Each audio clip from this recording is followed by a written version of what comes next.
welcome back to the UK Brick Builder channel. I've been working on a few more Mills plates recently.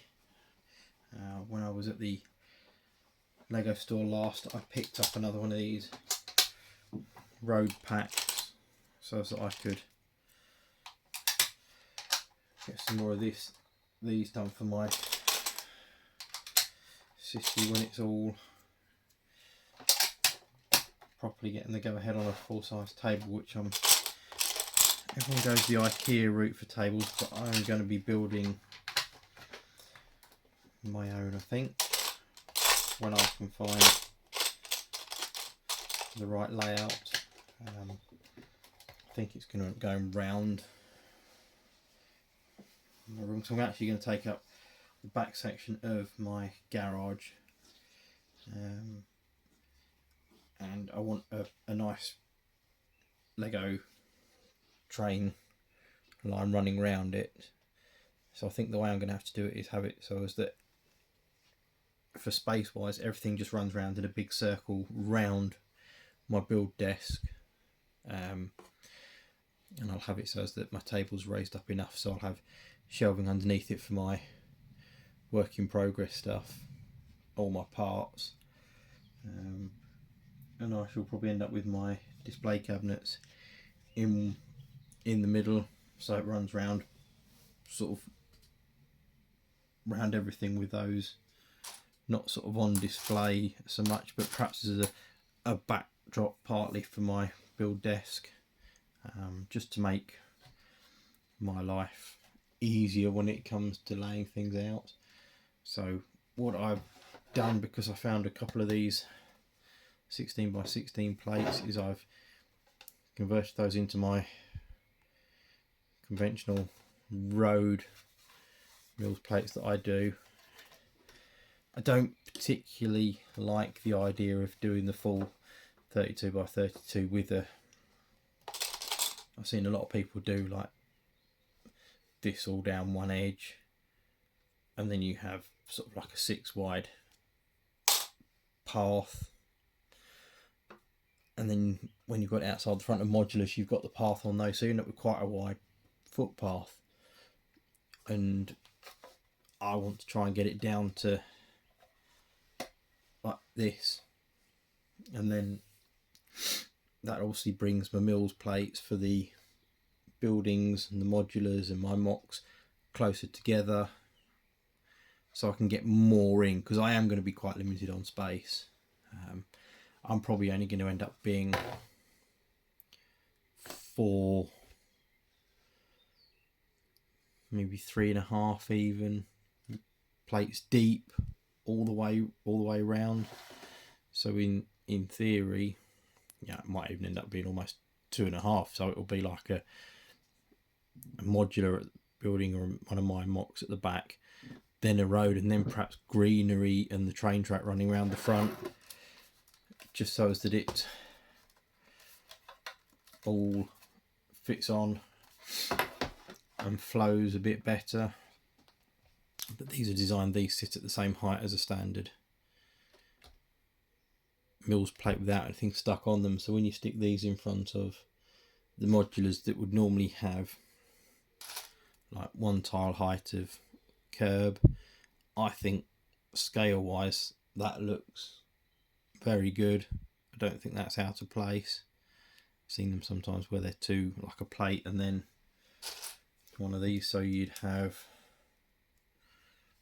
almost that at the back, and I think that's just a bit too much.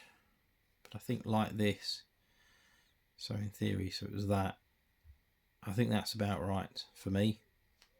So that's where I go with mine. That's how mine sit.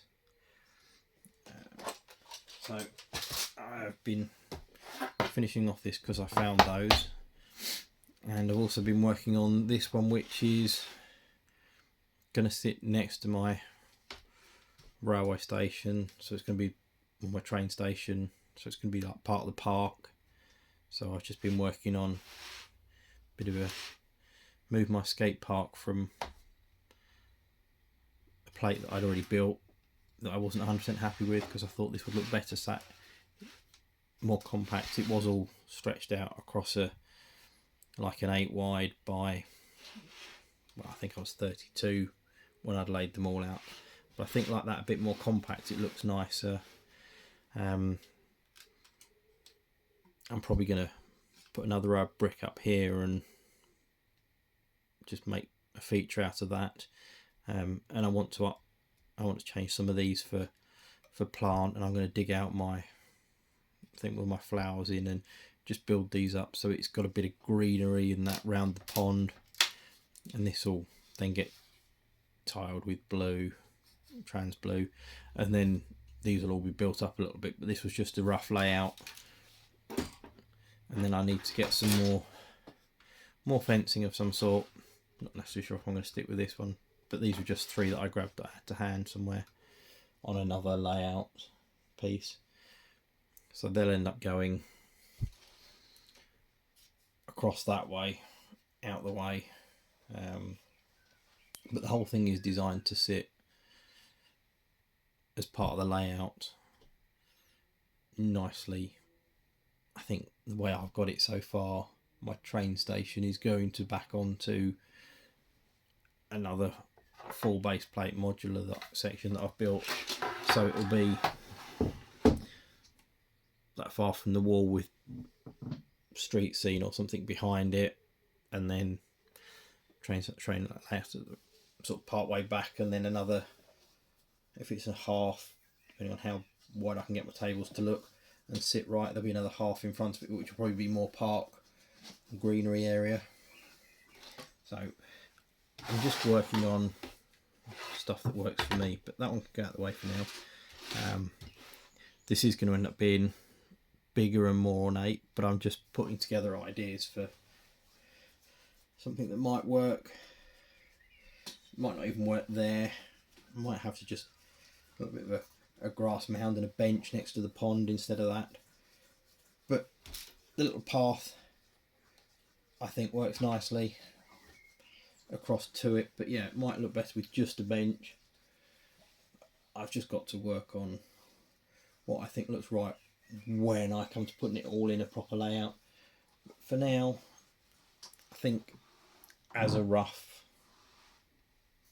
something to sit on a display, I think this works for me, because at the moment I'm just building basic modulars. As you can see from this one, my train track is 1 plate high, and then it's the train, the base of the train lines at that end, and then this end it's 2 high, and then the base fit, and then over a course of another 32 it's going to go from the 2 up to just normal ground height. So it will gradually get to the point where it just sits on the grass at normal height and fits nicely and is out of the way. The main reason I've done it like this is because I didn't want the platform of my train station too high, and I didn't want it at a normal low height like a lot of the Lego ones are, where they're just in theory 1 brick height like that on a slope, and then you've got a lot of them, their platforms are at that height, but when you put a train in front of it, right, the doors are up here, so that's a lot of a step up. I mean, okay, yeah, I know they drop them down onto this, so in theory they're already too higher than that, or too lower than that, should I say. So there is quite a bit of playing about, but I just wanted something that would work, so I've dropped it down on mine. And then obviously when it comes to my next, when I can't go through streets, this is level with the road plate. So if I decided to do a 16 by 16, then an 8 by 16, and then mould my own one with a railroad through it, which I have done already on one road plate, it actually sits very nicely flush with it. I don't know if it's going to move across from my train layout, because I've got, yeah, it will. I've got 2 police cars sat on it at the moment. So if I pull that out of the way and I have a bit of a move around of these, you'll see what I mean. When I get to that height, all of this is flush with the ground, so vehicles can just go straight over the top of that, no worry at all. And then at the moment this is designed to